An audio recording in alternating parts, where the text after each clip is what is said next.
Ketegangan di perbatasan Afghanistan-Pakistan kembali memanas. Pasukan Taliban dilaporkan melancarkan serangan balasan ke 6 titik perbatasan Pakistan pada Sabtu 12 Oktober 2025.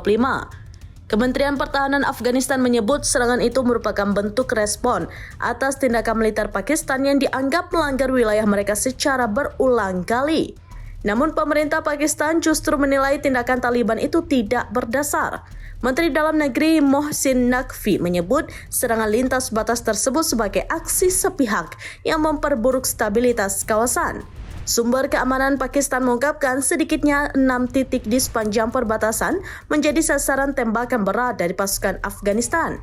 Militer Pakistan pun langsung membalas dengan tembakan artileri, membuat baku tembak berlangsung sengit selama beberapa jam. Bentrokan terbaru ini terjadi hanya beberapa hari setelah ledakan besar mengguncang Kabul, ibu kota Afghanistan. Pemerintah Afghanistan menuding serangan udara itu berasal dari Pakistan yang kemudian memicu aksi balasan ke 6 lokasi perbatasan. Ketegangan antara dua negara bertetangga itu kini kembali menjadi sorotan internasional karena kekhawatiran bisa memicu konflik berskala lebih besar.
Download Tribun X sekarang, menghadirkan lokal menjadi Indonesia.